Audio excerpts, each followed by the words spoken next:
प्यारा राम। जय गुरुदेव। देश के समस्त सत्संगी प्रेमियों को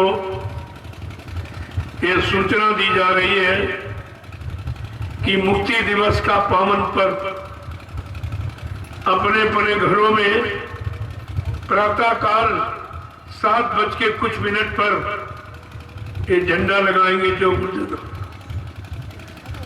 झंडे को लगाएंगे। झंडा अधिकार का प्रतीक, पहचान है ये तुम्हारी, ये तुम्हारी पहचान है, तुम्हारे गुरु की महिमा की पहचान झंडा। और जगाए नाम, इस जगाए नाम के झंडे से कितना काम हो रहा है, कितनी बीमारी महामारी जा रही है, कितने भूत प्रेत उतर रहे हैं। ये काम कोई झंडा नहीं करता। हिंदुस्तान में जितनी पार्टियां उतरे झंडे और जितने धार्मिक लोग उनके भी झंडे, लेकिन इन दोनों में कोई ऐसा झंडा नहीं है जो गाड़ करके ये लोगों की परेशानी उतारे, कम करे या भूत प्रेत उतारे। ये झंडा कोई नहीं। इसलिए अनोखा झंडा ये गुरुदेव प्रभु नाम का, ये प्रभु नाम की महिमा है। तो झंडा आप सुबह लगाएंगे। जो लोग अपने अपने घरों पर हैं, यहाँ आएंगे तो यहाँ सामूहिक बनाएंगे। जो नहीं आ पा रहे हैं अपने अपने घरों पर ये झंडा लगाए। एक सप्ताह के बाद जिस प्रार्थना पाठ पूजा सम्मान के साथ झंडा लगाया जाएगा, उसी तरीके से पूजा पाठ सम्मान के साथ इसको उतार कर बक्से में रख लो। रोज वाला फिर दूसरा लगा लेना,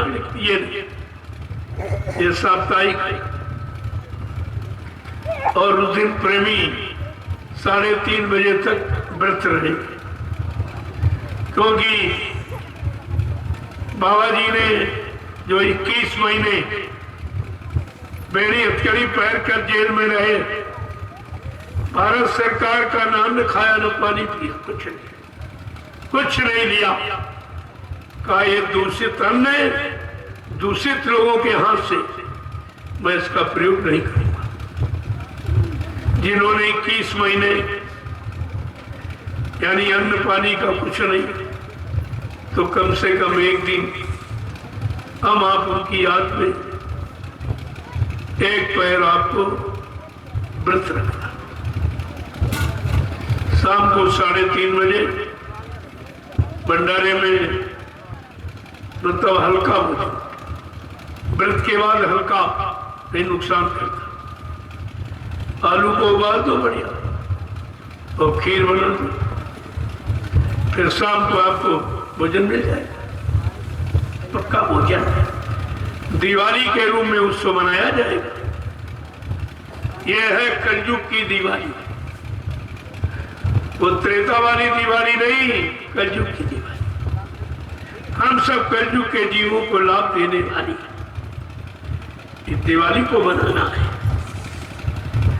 उसी तरह हर्षोल्लास के साथ सब प्रेमी यहाँ आश्रम में ऐसी धूमधाम से मनाए कि हिंदुस्तान के लोग जाग जाए कि कलयुग की दिवाली कैसी होगी। ये आपको सब करके दिखाना है। सत्संगियों, तुम्हें आदर्श बनना है। संदेश सदगुरु का तुम्हें चरितार्थ करना है। ये गुरु भक्ति कैसी होती है हम पाठ पढ़ा के मानेंगे। ये आपको करना है।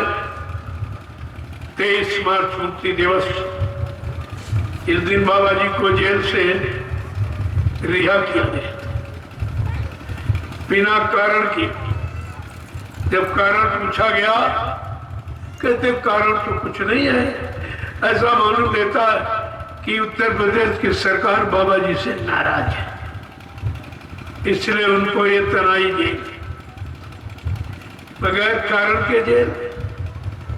प्रणाम कितना बुरा हुआ। बाबा जी ने कह भी दिया था, जो हमसे टकराएगा वो चूर चूर हो जाएगा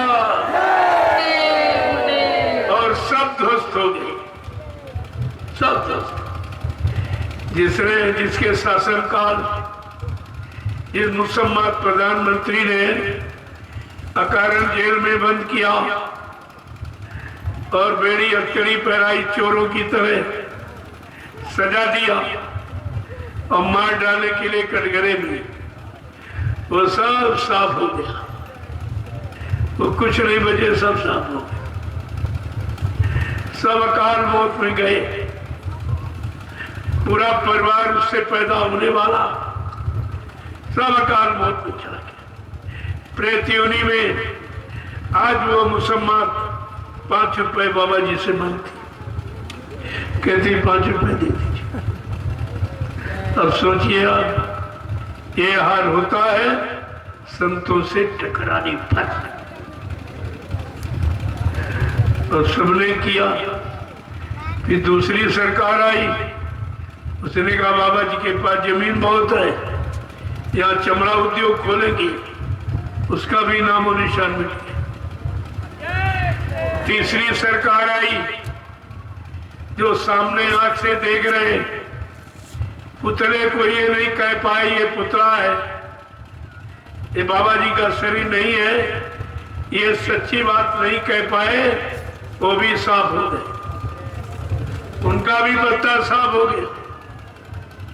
तो आप देखिए जिन जिन लोगों ने किया है वो सब सजा पा गए और सबका राजनीति से पत्ता ही साफ हो गया, कुछ नहीं बचा। ये है संतों से टकराने की बात। अब ये इसने भी कुछ नहीं किया है, संतों के लिए तो कुछ नहीं कहा।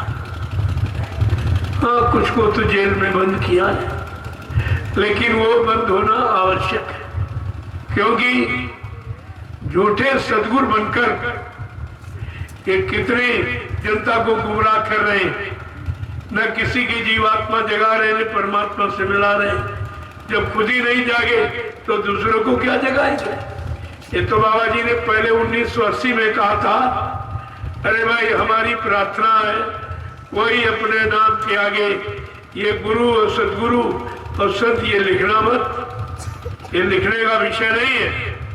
ये करने वाला जब आएगा तो करके दिखाएगा, लेकिन वो लिखा पढ़ी में नहीं होगा, वो करके दिखाएगा और लोग बाद में उसका इतिहास बना के चिल्लाएंगे, और जो बाद में लोग चिल्लाएंगे। ये सब मतलब यानी, तो ये बात तो लोगों की समझ में नहीं आई। कहा जो लोग अपने नाम के आगे कोई संत लिखेगा, सदगुरु लिखेगा, भगवान लिखेगा, सरकार लिखेगा, महाराज लिखेगा, तो ये सब एक दिन जेल का दरवाजा देखेंगे। 80 में बाबा जी ने स्पष्ट कह दिया और कहा भाई ये बनने का विषय नहीं है, ये तो काम करने वालों का। काम करो, तुम्हारा लोग नाम खुद ही रख देंगे। काम करोगे तुम्हारा सम्मान हो जाएगा, तुम्हारी लोग पूजा करेंगे, लेकिन काम अगर नहीं किया तो ये झूठा नाम तुम्हारे से छीन लिया जाएगा। ये सब पहले ही बताया, ऐसा नहीं है, सब सचेत किया, सब